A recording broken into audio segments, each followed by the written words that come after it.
Good afternoon, good morning. Today we will continue the physics class. Today we will discussing about the interference and also diffractions. Okay. We have discussed in previous class that the characteristic of the light and also the electromagnetic wave. And today we will discuss about the light as a wave. The first is the Huygens principle that all points on a wavefront serve as a point source of spherical secondary wavelets.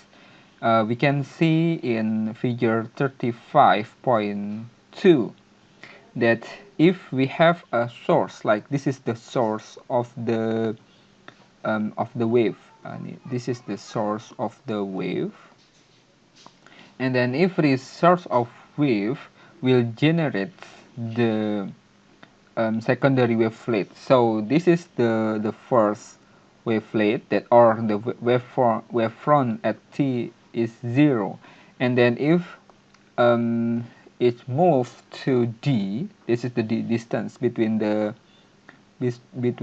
B and D, so it will be appear as another wavefront. It's like if we put a stone in a lake, in a lake. So if we put a stone to throw a stone to the lake, so it will be generates a new wavelength. If we put another stone, so it will be generates another wavefront. So it's like this is this lake, and then we throw away a stone here, so it will be generates wave like this one. And then if we put another stone over there, so it will be also generates another wavelength or waveform like this one. So this is the Huygens principle. And okay, so the new position of the wavefronts is a time of t is equal to delta t, or we have the distance between the B and D. So this is the source of the wave, and this one is the secondary wavelength. And the light as a wave, so there are some phenomena as refractions. Refraction occur at the surface, giving a new direction of the travel. It's like we can see that this is the incident wave, the pink, the black one, and the incident wave have the wavelength of lambda 1. So this is the wavelength of the incident wave. So in the air, if the surface is similar, so there is no refractions. But if the wave coming to the glass like this one, so it will be bending like this one. And why the bendings happen is because of the differences between the index refraction of the air and the glass.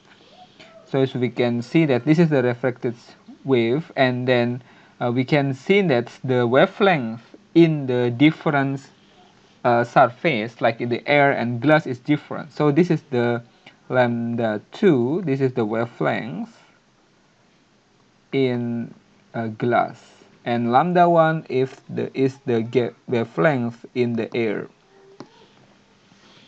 Okay, so the index of refractions will be determine the bending of the wavelength in the surface. We can see that the n of index refraction is c per v. Okay, and how to measure or how to calculate the bending of the light in the different surface? We can see from this equation that n1 sin theta 1 is equal to n2 sin theta 2, or this is the law of refractions. So sin theta 1 per sin theta 2 is equal to c per n1 per c per n2 is equal to n2 per n1. So if we know the index refraction of 1, it's like the 1 is the air, and 2 is the glass. 2 is the glass. So we can calculate the bending angle of the light if the light's coming from the air to the glass. Okay, so this is the another phenomena in the wavelength and in the diffractions. The difference in the index causes a phase shift between the ray. We can see that this is the different surface. This is the N2 and this is the N2 and this is the N1. If we have the incident wave is similar here and then coming to different surface here N2 and N1. So the lambda in the surface, we can see that lambda 2 and lambda 1 will be different. Why? Because the wave, because of N2 and N1 is different. So this is the lambda n is equal to lambda per n. So it's determined by the index refraction of the glass or of the surface. So it will be determine the wavelength in the surface. Oh, this is the two light rays travel through two media that having different index of refractions. And then another discussion is Young's interference experiments. We can see here that this is the incident wave here, and then we have a screen and we have a slit here. The slit is A is equal to 6 lambda, and then after the incident wave through the screen, through the slit, so it will be diffracted wave after it. And also if we have a smaller slit like A, 3 lambda, so we can see that the diffracted wave also is different. And if we make a smaller slit until 1.5 lambda, so we can see that the diffracted wave also different. So if we have two screens, like screen A and screen B here, and then we have the incident wave coming through S0 or slit 0, and then coming to S2 and S1, slit 2 and slit 1. So it will be generate another phenomena in screen C. We can see that there is a maximum light and minimum light. The yellow one is maximum and the blue one is minimum light. Minimum light. So this is the Young's experiment. So if we have two slits, we have incident wave coming to two slits S1 and S2, so we can generate a maximum and minimum intensity of the light in the screen. So this is the interference. Okay, so we can see and we can measure the distance between maximum 1 and maximum 2, or minimum 1 and minimum 2 by using these equations. So this is the incident wave coming to double slit S2 and S1, and then it will be diffracted to one point, like we can see this is the P.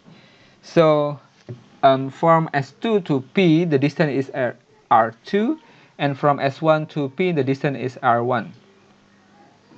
Okay, and the length of the slit is D. This is the length of the slit, and then the distance of the screen from the slit is big D here. Okay, so if we put in another figure here, so this is the S2, this is the S1, and this is the D, distance between S2 and S1. And this is the distance between the S2 to P, R2, and the distance between S1 to P is R1. And then the angle is from this one to the R2, so this is the theta. and we can see this angle here is similar to this angle, also similar to this angle. So if we draw another perspective here, so we can see that this is the path length difference, or delta L. So the delta L is equal to d sin theta. So this is the path length difference. So from this equation, we can see that the d sin theta is equal to m lambda. For m is equal to 0, 1, 2. This is the maximum bright fringe. And also d sin theta is equal to m plus a half of lambda. For m is 0, 1, 2, and blah blah blah. This is the minimum or dark fringe. Okay, so in this double slit of Young's interference, we can measure, or we can we know that the distance of the maximum bright fringe by using this equation, and also the minimum or dark fringe using these equations. Okay, and then what is the intensity of the bright fringe? So the intensity, or in the center, is theta is equal to 0. So the intensity is 4E0 quadrat. So the I angle, the equations is 4E0 quadrat cosinus quadrat theta per 2. So the theta is equal to 2 phi per lambda d sin theta. So the intensity I is equal to I max cosinus quadrat theta per 2. So the bright, this is the bright, when the cosinus equal to 1 or equal to minus 1. Okay, so we can see that this is the bright, and this is the dark. So bright, dark, bright, dark, by dark. So the bright is happen when the cosinus equal to 1 or cosinus equal to minus 1. So from this equation, we can see, from this figure, we can see that phi d per lambda L dot y is equal to phi m, when where m is equal to 0, 1, 2, 3, and y is this one, the distance between the center to the specific bright, or to P. This is the specific bright. So y is equal to lambda L per d dot m. So for this from this equation, we can measure, or we can calculate the distance between this is the center to this one. This is the y1, and or this one, this is the y2, or here also y1, and this is y2. Okay, by using these equations.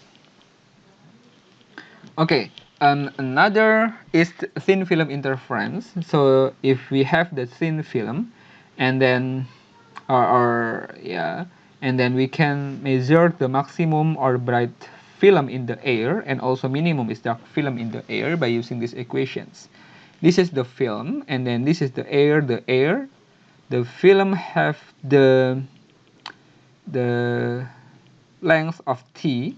Okay, so 2 and t is equal to m plus a half of lambda, where m is equal to 0, 1, and 2, and the minimum or dark film is equal to ntm lambda, where m is equal to 0, 1, 2, and blah blah blah. So from this equation, we can measure, or we know that the position of the bright film in the air, and also dark film in the air.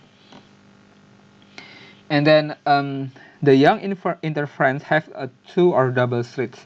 And if we have the diffraction like this one, using the object or only single slit, we can see that there is a divergence of the light from the initial source like this. So if we have the source here, so the viewing screen will be like this one, the dark, the bright, dark, bright, dark, and etc. So the Fraunhofer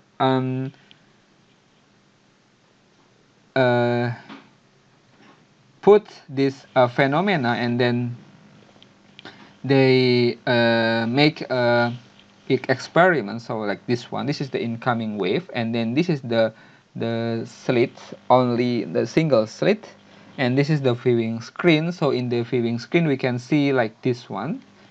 The center of the bright is like this one, and then this is not the center of the bright. And then we can calculate the minimum of dark fringe by this one, since theta is equal to m lambda per a. M is plus minus 1, plus minus 2, and plus minus 3. So we can see from here that the distance between the center to the first dark here is y1 is equal to sin theta is equal to lambda per a. Okay, because this is the one y1, so the m is equal to 1, so sin theta is equal to lambda per a. A is distance of the slit, length of the slit, and lambda is the wavelength. Okay, so from here we can measure the theta. And then from the intensity of Fraunhofer diffractions, I is equal to I max sin quadrat beta per beta quadrat. Okay, and beta is equal to V per lambda A sin theta. And then I max, or intensity in theta, is equal to 0, or center max, is this one. I max 2V is equal to 2V per lambda A sin theta. And then sin theta is equal to lambda per A. So this is, we can calculate the I max, or intensity in the center max, by using these equations. And then this is the diffraction. If we have the vertical slit like this one, so this is the vertical slit, so in the viewing screen like this one. And if we have the rectangular slit, so in the viewing screen like this one. And then if we have two sources in the single slit like this one, so it will be diffraction like this one. If the source is far away, so the viewing screen will be like this one. And then if the source are close B, so it's like this one. So it's like the source 2 is similar to source 1 and is near B sources like this one. So from two source become one. Yeah, if we can only see one source in the viewing screen. So the source, the distance between source will be determined the viewing screen. And then this is the Rayleigh criterion. The first minimum, or single slit, is equal to sin theta is equal to theta minimum is equal to lambda per a. And then Rayleigh criterion is theta minimum is equal to 1.22 lambda per d. Okay, so here on the example of this chapter, a circular converging lens with diameter d is equal to 32 mm, and the focal length of f is equal to 24 cm, form image at a distance point object in the focal plane of the lens. The wavelength is 550 nanometer. Considering diffraction by the lens, what angular separation must two distance point objects have to satisfy Rayleigh's criterion? So this is the figure of the equation. We have the f from the lens to the viewing screen is equal to 24 centimeter, and then the diameter of the converging lens here, the diameter is equal to 34 millimeter, and then the lambda, the wavelength is 150. Okay, so we have two source P1 and P2 coming to the lens and then coming to the screen like this one. Okay, so to satisfy the Rayleigh criterion, so we can see that the theta 0 or theta L or theta R is equal to this equation. Theta minimum is 1.22 lambda per d. So 1.22 lambda is 550 nanometer per d. D is the this one, the diameter of the lens, so 32 millimeter. So we can get that the theta is 2.1 10⁻⁵ radian. So at this regular aspiration, H central maximum in the tone intensity curve is centered in the first minimum of the curve. So it means that if we can satisfy the Rayleigh criterion, so we can see that in the screen the source or the light will be like this one. So the source will be have a distance between one source and another sources like this one. So this is we can distinguish between this one and this one. So how to make that two sources are distinguished in the viewing screen? So we have to satisfy the Rayleigh criterion like this one. So we can see that the Rayleigh criterion or theta minimum is equal to 2.1 dot 10⁻⁵ radian. And then the B is what is the separation of delta x of the center of the image in the focal planes.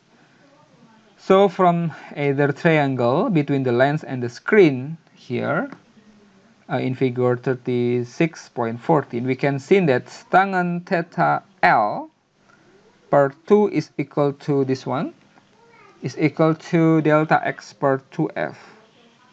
Okay, so by rearranging this equation and making the approximation that tan theta is equal to tan theta, so we find that delta x equal to f delta L, and where delta L is radian measures, so the delta L is equal to this one, the theta minimum, so delta x is equal to 0.24 meter dot to the theta minimum, so we can get that delta x is equal to 5 micrometer.